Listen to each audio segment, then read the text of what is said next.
Bismillahirrahmanirrahim. Assalamualaikum warahmatullahi wabarakatuh.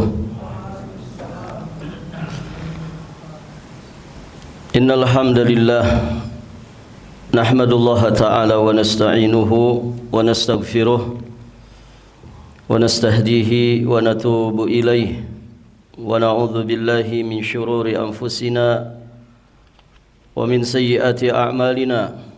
من يهده الله فلا مضل له ومن يضلل فلا هادي له أشهد أن لا إله إلا الله وحده ربي لا شريك له وأشهد أن محمدا عبده ورسوله قال الله تعالى في كتابه الكريم يا أيها الذين آمنوا اتقوا الله حق تقاته ولا تموتن إلا وأنتم مسلمون أما بعد اللهم إنا نسألك علما نافعا ونعوذ بك من علم لا ينفع.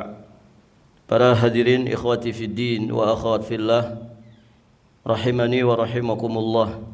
Alhamdulillah, pada malam hari ini kita akan melanjutkan pembacaan risalah Tahdzib As-Sirah An-Nabawiyah karya Al-Imam Abu Zakaria Yahya bin Sharaf An-Nawawi Asy-Syafi'i alaihi rahmatullah. Berikutnya kita akan membahas tentang mukjizat Rasulullah sallallahu alaihi wa alihi wasallam. Betul yang ini ya? Baik, para jamaah yang dirahmati Allah, mukjizatnya Rasulullah sallallahu alaihi wa alihi wasallam. Mukjizat didefinisikan oleh para ulama adalah kejadian luar biasa yang berada di luar kebiasaan manusia, ya, di luar kemampuan manusia, yang dianugerahkan Allah Subhanahu wa taala kepada para nabi dan rasulnya. Jadi hadirin jamaah yang dirahmati Allah, ini tidak diberikan kecuali hanya kepada nabi dan rasul. Maka istilah mukjizat ini tidak bisa disematkan kepada sembarangan orang. Alhamdulillah saya dapat mukjizat misalkan. Ada orang merasa dia mendapatkan satu kejadian yang luar biasa, kemudian diistilahkan alhamdulillah ada mukjizat dari Allah. Nah, ini tidak bisa, karena mukjizat itu hanya kepada nabi dan rasul. Dia kejadian luar biasa yang berada di luar hukum atau kemampuan akal manusia yang Allah anugerahkan kepada para nabi dan rasul. Tentu anugerah berupa mukjizat ini memiliki hikmah dan tujuan. Ya, sebagaimana namanya, mukjizat. Kalau kita runut dari sisi bahasanya, maka dia berasal dari kata a'jaza yu'jizu, mu'jiz, yang artinya melemahkan atau menjadikan tidak mampu. Melemahkan atau menjadikan tidak mampu. Makanya ada istilah ajaz. Kita berlindung kepada Allah Subhanahu wa taala dari ajaz, dari kelemahan yang bersanding dengan kasal, yakni kemalasan. Taib, hadirin jamaah yang dirahmati Allah. Maka dari sisi bahasanya ini saja kita bisa memahami bahwa tujuan dari dianugerahkannya mukjizat kepada para nabi dan rasul adalah dalam rangka melemahkan dan membungkam tantangan dari orang-orang yang meragukan ajaran nabi dan rasul, sekaligus tentunya membuktikan kebenaran kenabian dan kerasulan. Maka hadirin jamaah yang dirahmati Allah, tidak ada yang bisa melawan mukjizat. Karena fungsi mukjizat itu adalah melemahkan lawan. membungkam mereka dengan harapan mereka bisa percaya dan bisa beriman, begitu ya. Maka tidak ada yang bisa mengalahkan mukjizat. Taib, hadirin jamaah yang dirahmati Allah. Nah itu kurang lebih dari penjelasan para ulama terkait dengan makna dan juga tujuan dari mukjizat ini. Taib, para jamaah yang dirahmati Allah. Tentu setiap nabi dan rasul dengan kehendak Allah Subhanahu wa taala, ya mereka membawa tanda-tanda kebenaran tentang kenabian dan kerasulan mereka. Lebih-lebih nabi kita yang mulia Nabi Muhammad sallallahu alaihi wa alihi wasallam, ya beliau barakallahu fikum, hadirin jamaah yang dirahmati Allah, memiliki beberapa mukjizat dan juga tanda-tanda nyata yang jumlahnya banyak sekali. Di sini Imam Nawawi menyebutkan sampai ribuan. Dan hal itu cukup masyhur. Taib, para jamaah yang dirahmati Allah. Dan beberapa para ulama mereka menulis kitab-kitab tersendiri terkait dengan mukjizatnya Nabi sallallahu alaihi wasallam. Ya, di sini penta'liq memberikan beberapa contoh kitab-kitab yang ditulis para ulama terkait dengan mukjizatnya Rasulullah sallallahu alaihi wasallam. Syekhul Islam Ibnu Taimiyah alaihi rahmatullah, ya beliau punya tulisan Al-Jawabus Sahih liman baddala dinal Masih. Kemudian Imam Al-Hafidh Ibnu Katsir rahimahullahu taala di dalam kitab tarikhnya. Kemudian Imam Al-Hafidh Adz-Dzahabi dalam kitab At-Tarikhul Islam. Kemudian Imam Ibnu Hajar Al-Asqalani dalam kitabnya Fathul Bari. Taib, hadirin jamaah yang dirahmati Allah. Penta'liq juga menganjurkan kita untuk membaca kitab Mukjizat Al-Mustafa alaihi salatu wassalam, karya Khairuddin Al-Wanili barakallahu fikum. Di dalamnya kata beliau terkandung dalil-dalil yang lebih daripada apa yang disebutkan ya di dalam kitab ringkasan ini. Taib. Nah, ini menunjukkan bahwa ya di antara pembahasan tentang sirah nabawiyah, ya yang penting untuk dibahas, dikaji adalah tentang mukjizatnya Rasulullah sallallahu alaihi wasallam. Sehingga para ulama mereka menulis risalah-risalah tersendiri terkait pembahasan ini.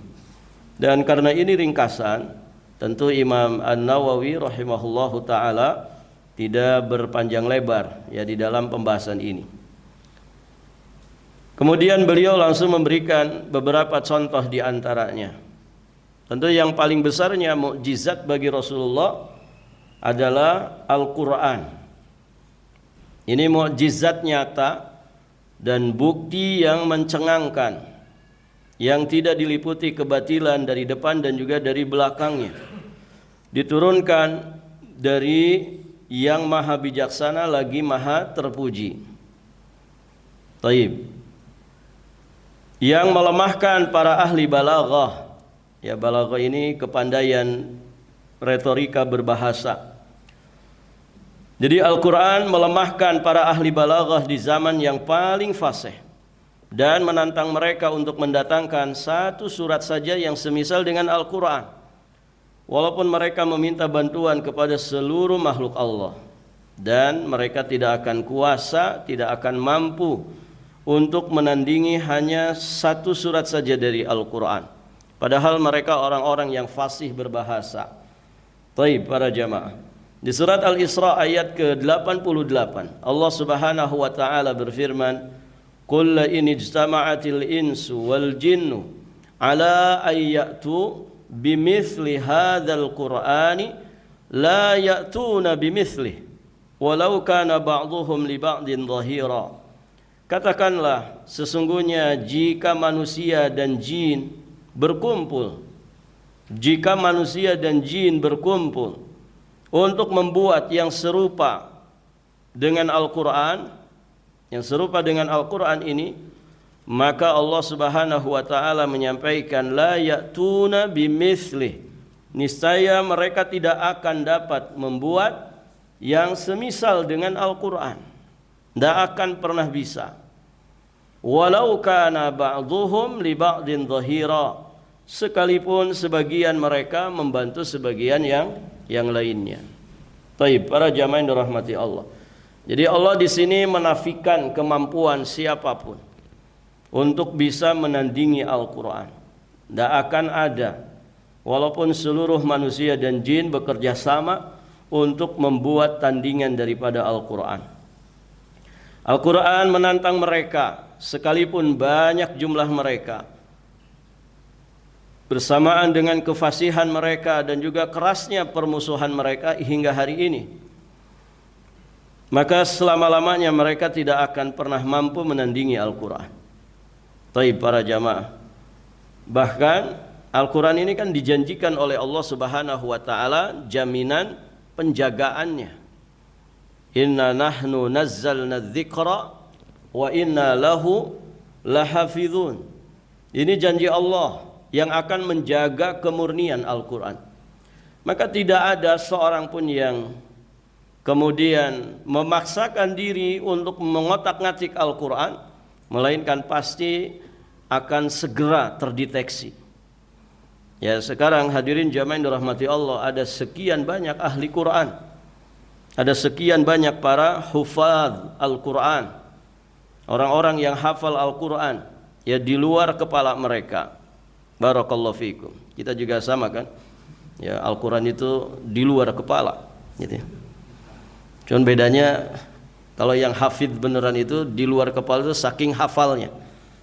Ya, kalau kita di luar kepala karena tidak masuk-masuk, begitu ya. Taib, hadirin jamaah yang dirahmati Allah. Ada sekian banyak orang-orang yang hafal Al-Quran, ya, hafal Al-Quran. Ya, orang itu dikatakan hafal Al-Quran bukan pernah setoran 30 juz. Ya, kalau sekedar setoran 30 juz ya mungkin sudah banyak orang yang berhasil setor 30 juz. Ada yang 6 bulan bisa setor 30 juz, ada yang 1 tahun, ada yang 2 tahun. Tapi yang dimaksud hafizul Quran, ya dia betul-betul hafal dengan mutkin 30 juz Al-Quran, sehingga kapanpun diminta hafalan dia bisa menyampaikan hafalan itu. Nah, itu hafizul Quran. Taib, para jamaah yang dirahmati Allah. Nah, maka dengan demikian tidak ada satupun pihak, siapapun yang kemudian mau ngotak-ngatik Al-Quran, rubah-rubah ayatnya, melainkan dengan waktu yang sangat cepat. Ya, pasti akan terdeteksi. Ada pernah satu peristiwa, entah di tahun berapa, ada Al-Quran yang cetakannya salah. Itu sebentar saja Pak, baru disebar Al-Quran itu langsung terdeteksi ada cetakan yang salah.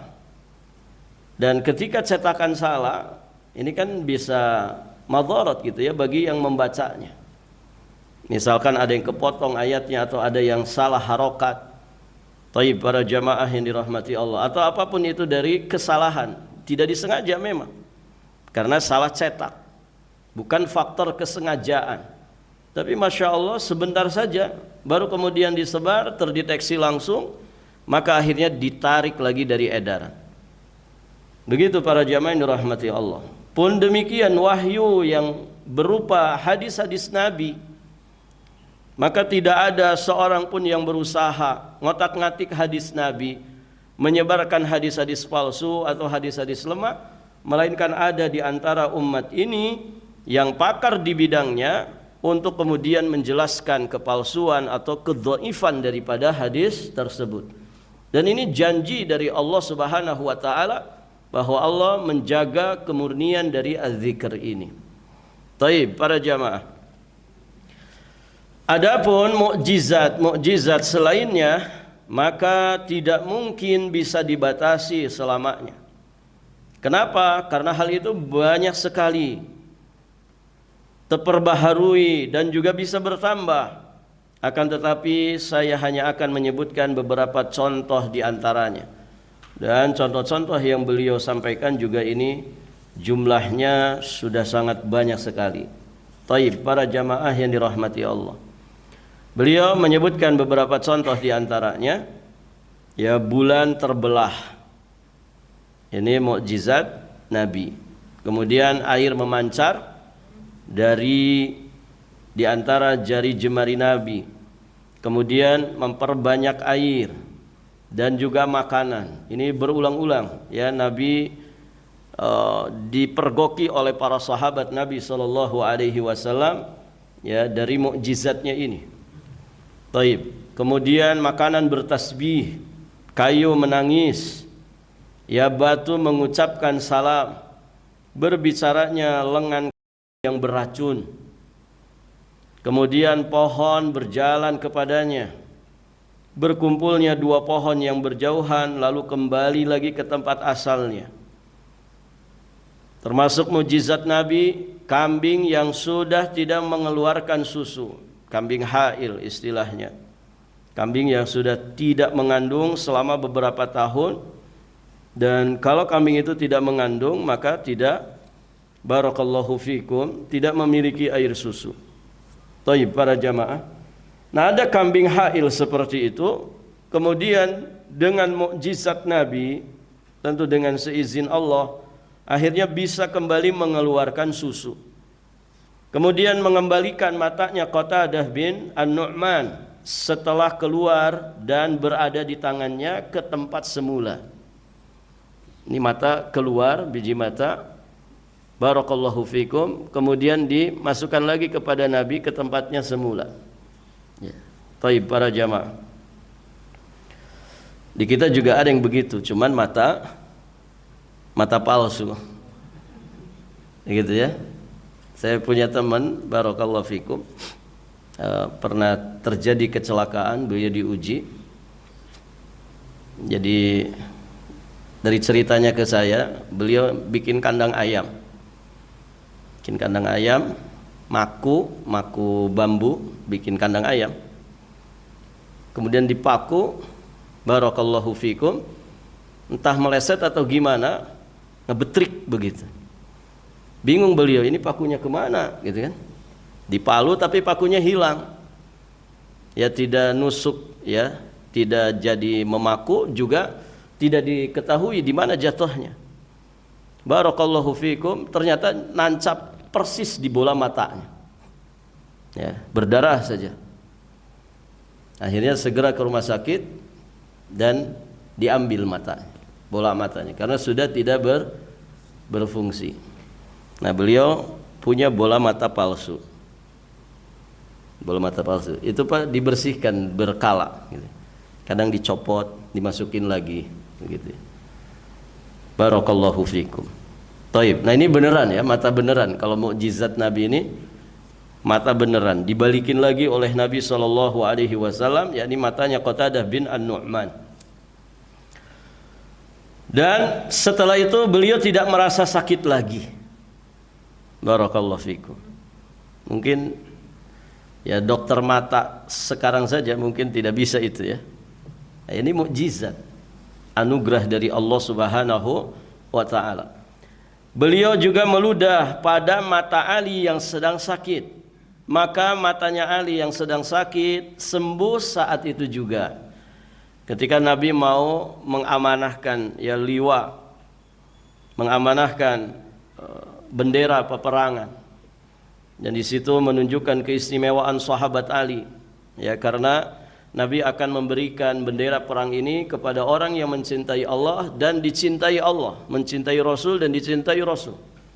Orang-orang semuanya pada kepengen, berharap, mudah-mudahan yang dikatakan Nabi itu adalah saya.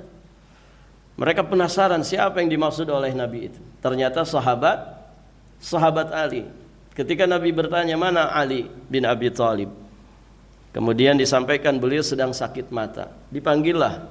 Akhirnya Nabi meludah di matanya sahabat Ali sampai kemudian sembuh seketika. Ini mukjizat Nabi, ya. Taib, para jamaah yang dirahmati Allah. Kalau air ludah kita, Pak, Nambah sakit gitu ya. Orangnya bisa muntah juga gitu ya. Taib, para jamaah yang dirahmati Allah. Ini mukjizat. Mukjizat dari Allah Subhanahu wa taala.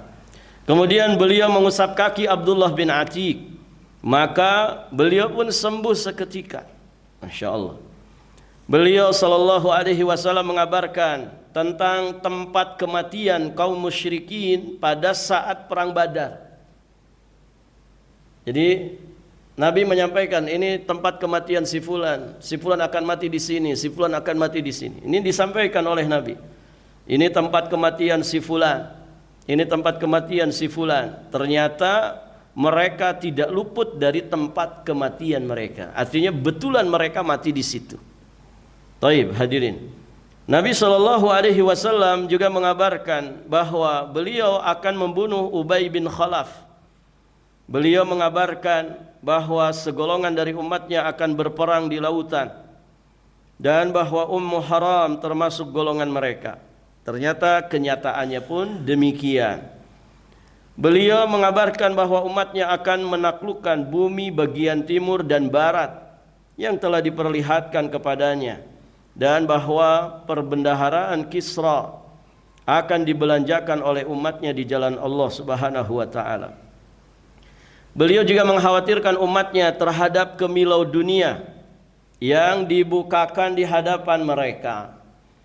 Ini fitnah yang beliau khawatirkan menimpa umat ini. Benar terjadi enggak ikhwan?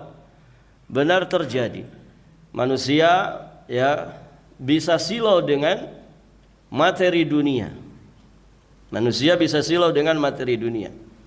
Masing-masing umat punya fitnah, dan fitnah umatku kata Nabi apa? Al-mal. Fitnah umatku adalah harta. Fitnah umatku, disebut umatku, berarti tidak hanya kelas awamnya saja. Kelas orang-orang berilmu saja bisa terfitnah. Karena umatku, Nabi menyebutnya umum. Maka jangan kaget kalau ada orang kemudian ya, dia ada di deretan kelas orang-orang berilmu tapi tetap terfitnah oleh harta. Maka mengerikan para jamaah. Kalau kelas orang-orang berilmu saja bisa terfitnah oleh harta, bagaimana lagi kelas orang awamnya? Dan ini dikhawatirkan oleh Nabi.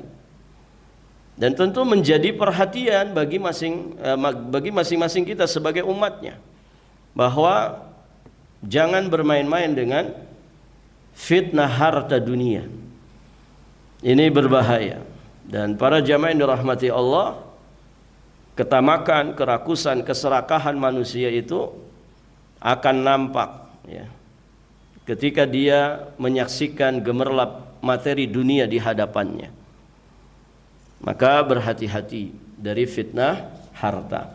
Bukan tidak boleh kita jadi orang kaya, silahkan jadi orang kaya, tapi coba contoh orang-orang kaya yang selamat. Contoh Abu Bakar As-Siddiq, contoh Utsman bin Affan, contoh Abdurrahman bin Auf, di mana kekayaan mereka itu meningkatkan derajat mereka di sisi Allah Subhanahu wa taala, bukan menghinakan mereka sehina-hinanya. Sekarang naudzubillah para jamaah, orang berharta seperti tidak ada harganya. Orang punya pangkat, jabatan, kursi seperti tidak ada harganya. Begitu ya. Nasallallahu as-salamah wal afiyah. Artinya ini fitnah ini luar biasa, fitnah harta, fitnah materi dunia. Maka beliau mengabarkan itu kepada umatnya supaya menjadi perhatian bagi masing-masing umatnya, jangan sampai mereka itu terfitnah oleh harta.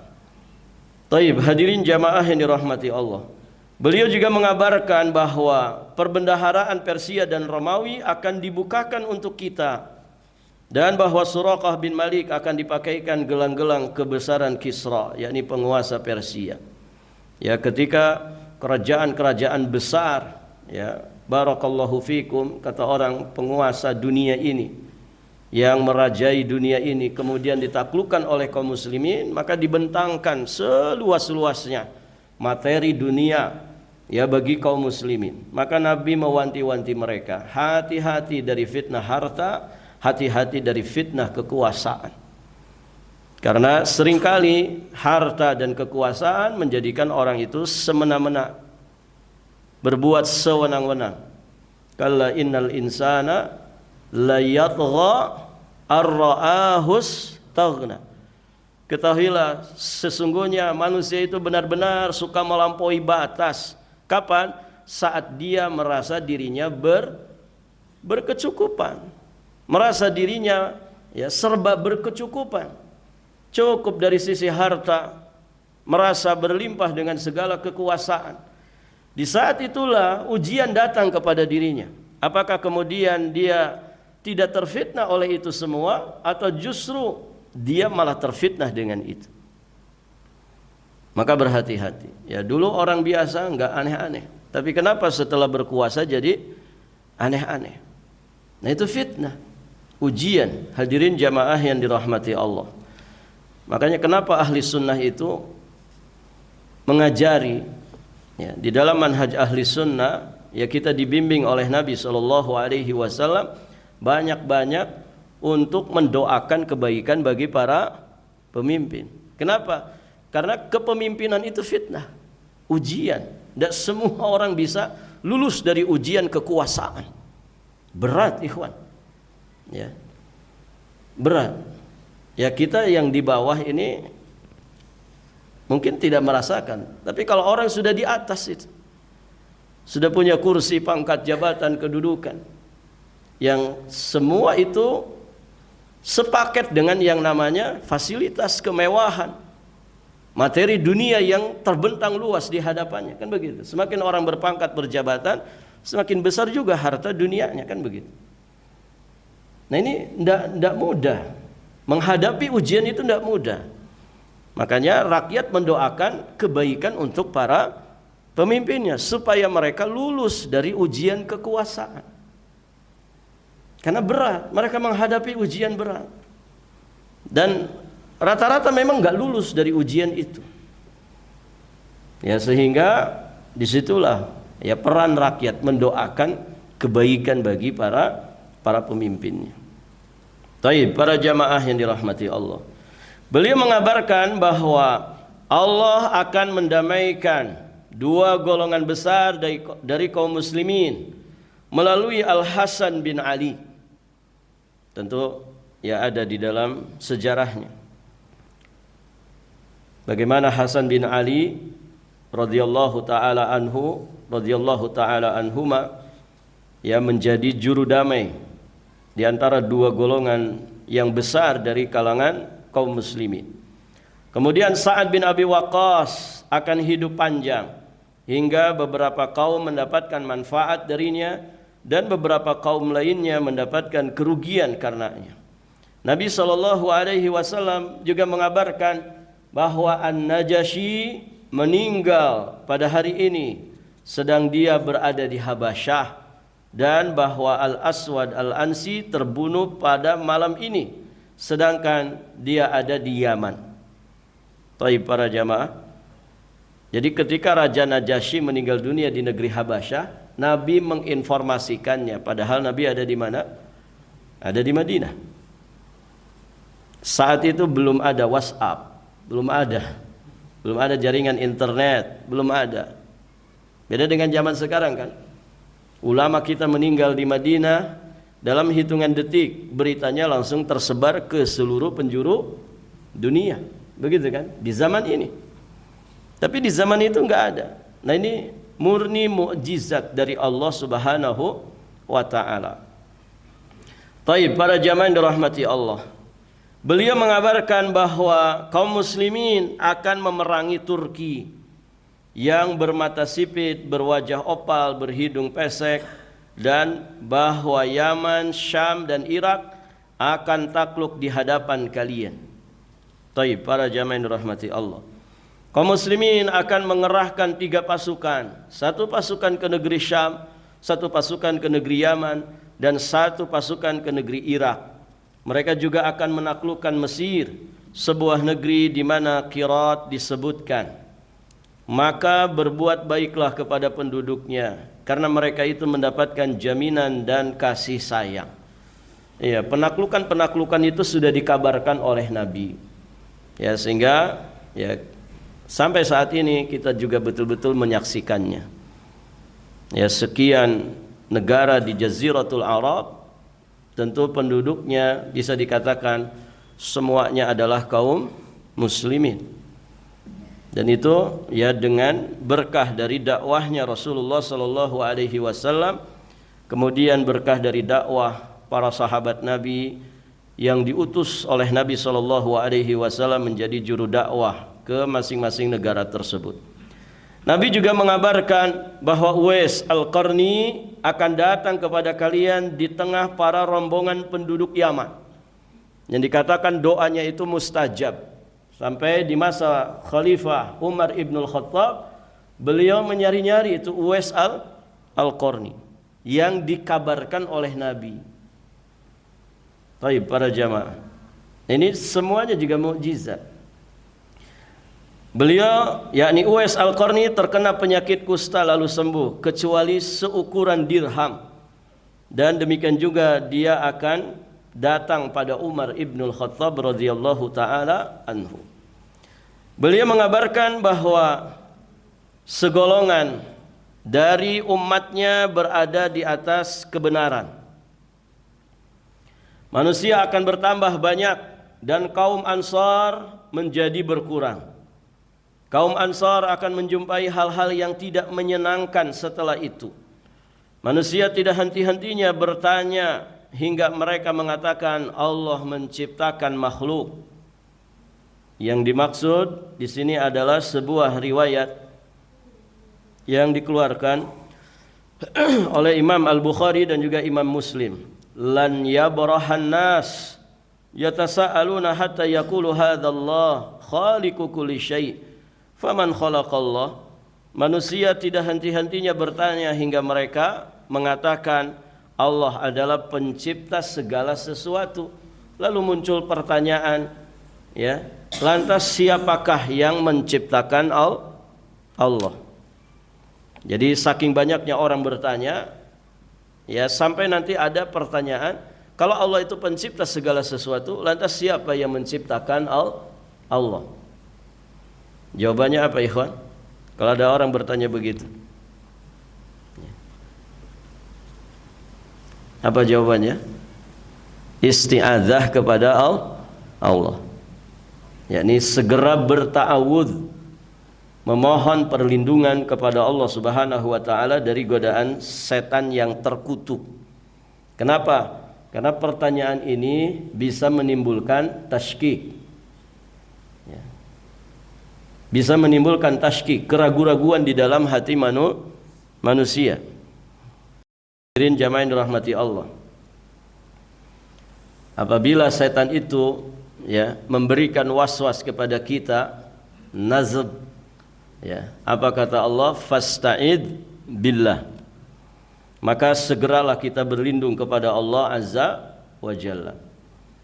Baik para jamaah, beliau mengabarkan bahwa Ruwaifi akan panjang hidupnya dan Ammar bin Yasir akan dibunuh oleh golongan yang zalim.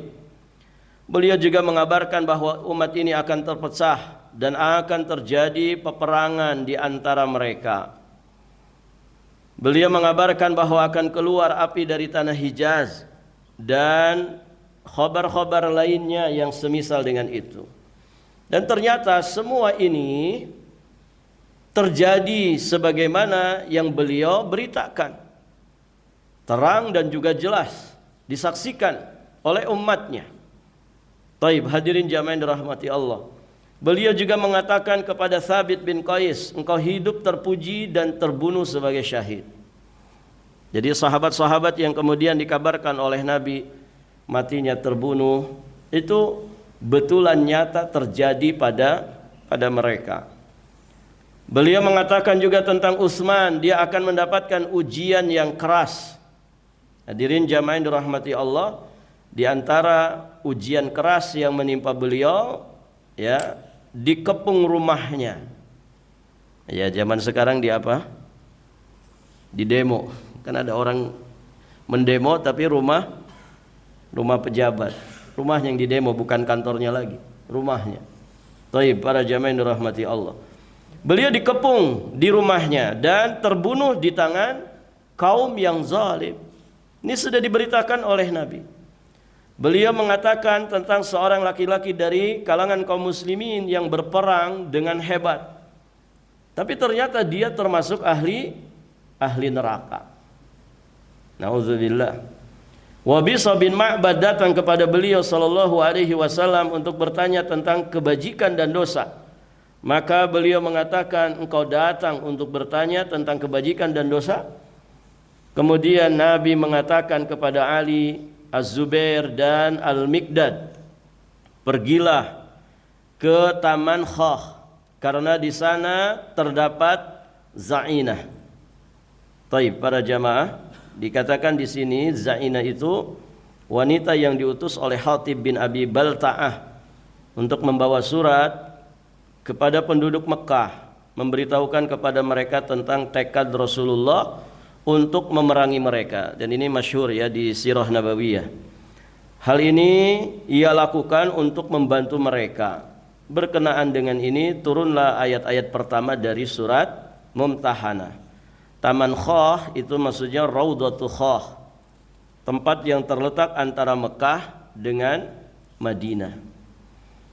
Jadi kata Nabi, pergilah ke Taman Khah karena di sana terdapat Zainah yang membawa surat, dan ternyata mereka betulan mendapatinya. Namun dia mengingkarinya, kemudian dia mengeluarkan surat itu dari jalinan rambutnya. Nah, ini mukjizat, tidak mungkin ya, barakallahu fikum, Nabi bisa mengabarkan seperti itu ya. Di saat itu belum ada yang namanya satelit, belum ada yang namanya alat pelacak, begitu ya. Belum ada yang namanya ilmu-ilmu macam-macam seperti zaman sekarang yang ditopang oleh teknologi canggih. Zaman sekarang kan cari penjahat gampang saja kan Pak. Barakallahu fikum. Melacak penjahat itu mudah saja di zaman sekarang. Apalagi dia bawa HP, gitu kan. Dimanapun pasti akan terlacak. Taib, para jamaah yang dirahmati Allah. Zaman itu kan belum ada. Ya. Belum ada satelit, belum ada macam-macam. Ini murni dari wahyu Allah yang tentunya menjadi mukjizat bagi Rasulullah sallallahu alaihi wasallam. Beliau sallallahu alaihi wasallam mengatakan kepada Abu Hurairah ketika syaitan mencuri kurma. Apa kata Nabi? Dia akan kembali. Ternyata beneran kembali. Beliau mengatakan kepada istri-istrinya, yang panjang uluran tangannya di antara kalian akan menyusulku. Ternyata ini kenyataan, betulan terjadi. Maksud Nabi di sini adalah yang paling panjang uluran tangan mereka, yakni istri-istrinya, dalam bersedekah dan berbuat kebaikan. Maka Zainab binti Jahsy yang demikian keadaannya, ternyata beliau meninggal lebih dulu.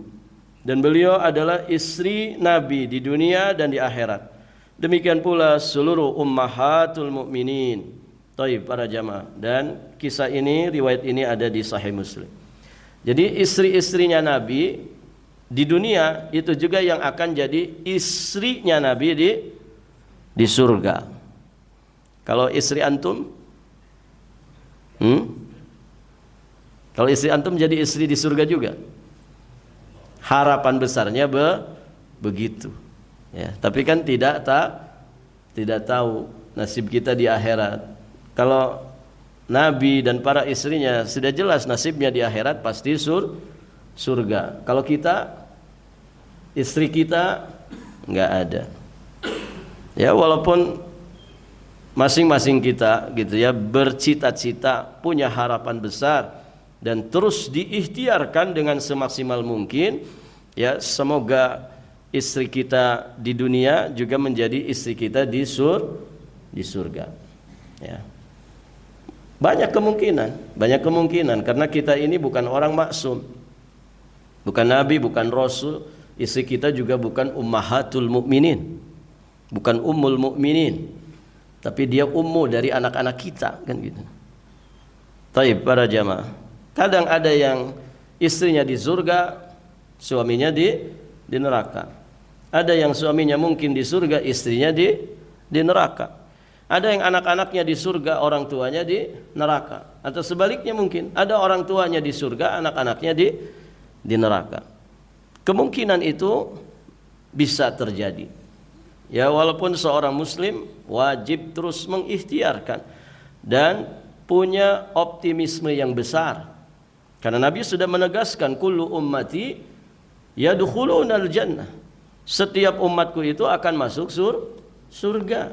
Ini kasih sayang Nabi. Yang penting ikuti petunjuknya. Maka Nabi menjelaskan kecuali yang tidak mau masuk surga. Maka para sahabat kaget, siapa itu yang tidak mau masuk surga ya Rasulullah? Maka kata Nabi, siapa yang taat kepadaku, itulah yang akan masuk surga. Dan siapa yang bermaksiat durhaka kepadaku, maka itulah yang tidak mau masuk surga. SOP-nya jelas. Kalau kita ingin menjadi umat Nabi yang kemudian dinyatakan akan masuk ke dalam surga, maka taatilah Rasulullah sallallahu alaihi wasallam zahiran wa batinan. Ya, baik dengan lahir dan juga batin kita. Taib, para jamaah yang dirahmati Allah. Jadi Nabi pernah mengatakan kepada para istrinya, yang panjang uluran tangannya di antara kalian akan menyusulku. Maksudnya yang paling dermawan di antara kalian akan menyusulku. Dan ternyata itulah Zainab binti Jahsy. Dan ternyata kejadian seperti itu. Beliau meninggal dunia setelah Nabi SAW. Beliau mengatakan kepada Abdullah bin Salam, kata Nabi, engkau tetap berada di atas Islam hingga mati. Beliau mendoakan Anas bin Malik dengan doa keberkahan harta dan juga anak-anak, serta umurnya yang panjang. Ternyata beliau hidup 100 tahun. Dan tidak ada seorang Ansor pun yang lebih banyak hartanya daripada beliau. Bahkan di masa hidupnya, ya, beliau menguburkan, ia dikuburkan oleh anak laki-lakinya yang berasal dari sulbinya sendiri sebanyak 120 anak sebelum jamaah haji tiba. Jumlah ini belum termasuk selain mereka. Dan inilah yang ditegaskan di dalam Sahih Al-Bukhari dan yang lainnya. Baik, para jamaah, anaknya sampai 120. Hadirin jamaah yang dirahmati Allah. Dan jumlah ini belum termasuk selain mereka. Insya Allah. Siapa yang anaknya sampai 120? Satu aja belum. Istrinya aja belum ada. Barakallahu fikum. Semoga yang belum nikah cepat dapat jodoh. Taib, para jamaah, 120 anak. Dan itu keberkahan dari doa Nabi. Makanya dari doa Nabi kepada sahabat Anas bin Malik ini, ya, diambillah doa meminta banyak harta, banyak anak, kemudian diberkahi dari segala sesuatu yang diberikan oleh Allah kepada kita, kemudian minta panjang umur di atas ketaatan, minta diperbaiki amal, dan minta diampunkan dari segala dosa. Allahumma akthir mali wa waladi, lanjut, wa barik li fima a'taitani, lanjut, wa atil hayati ala ta'atika wa ahsin amali. Ini Syekh bin Baz menganjurkan kita banyak baca doa ini. Dan semuanya diinginkan oleh manusia. Allahumma, ya Allah, aksir mali, perbanyak hartaku. Siapa yang pengen banyak harta di sini? Siapa yang pengen banyak harta di sini? Antum pada zuhud ya? Atau sok zuhud? Ya Allah, perbanyaklah hartaku. Jadi boleh minta banyak harta itu, boleh. Wa waladi, perbanyak anak-anakku. Ustaz, istri saya sudah tua, nggak mungkin lagi punya anak. Tapi kan ada cucu. Antum bisa jadi orang tua asuh. Itu sama banyak anak.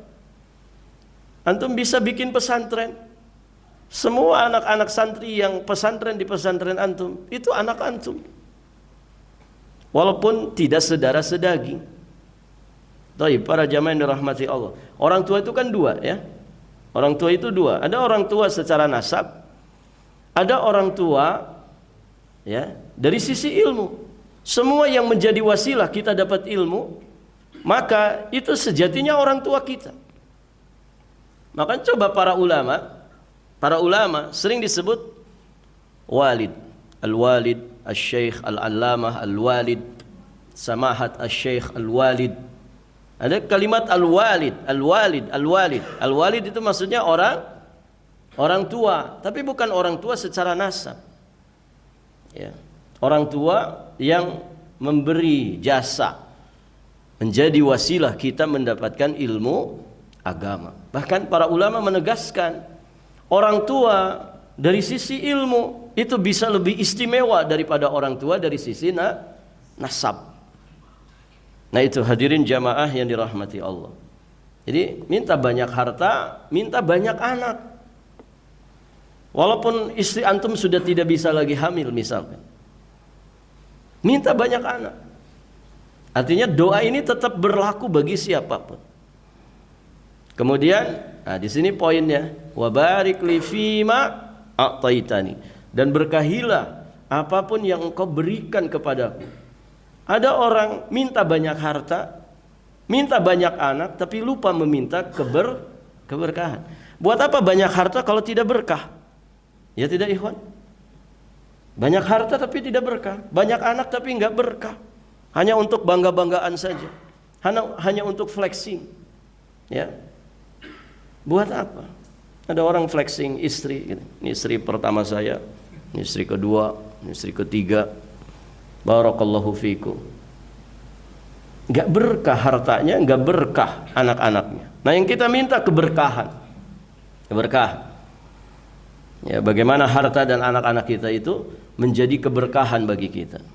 Wa atil hayati ala ta'atika, panjangkan usiaku di atas ketaatan kepadamu. Wa atil hayati, minta panjang umur. Ya, siapa yang siap mati sekarang? Siapa yang siap mati, Pak? Enggak ada. Yang ngomong saja belum siap. Tapi para jamaah, artinya apa? Kita ini masih pengen terus memperbaiki diri, membekali diri. Dengan kata lain, kita pengen panjang umur, kan begitu. Semua orang pengen panjang umur. Ya, makanya mati-matian gimana caranya panjang umur, gitu kan? Ada yang haben olahraga tiap hari, begitu ya. Ada yang ngatur pola makan, macam-macam. Karena orang pengen menjaga umurnya, gitu ya. Baik, para jamaah yang dirahmati Allah. Nah, panjang umur itu ada dua. Ada di dalam dosa dan maksiat, ada panjang umur di atas ketaatan. Ini sudah masuk waktu? Sudah. Nah, panjang umur di atas ketaatan itulah yang kita minta. Wa atil hayati ala ta'atika wa ahsin amali. Perbaiki amalku dan ampunilah dosa-dosaku. Demikian para jamaah yang dirahmati Allah. Belum selesai di bab ini. Insyaallah taala nanti kita lanjutkan di kesempatan berikutnya biidznillah. Taib, sudah masuk waktu ya. Kita akhiri saja sampai di sini dan kita cukupkan. Semoga apa yang disampaikan bermanfaat.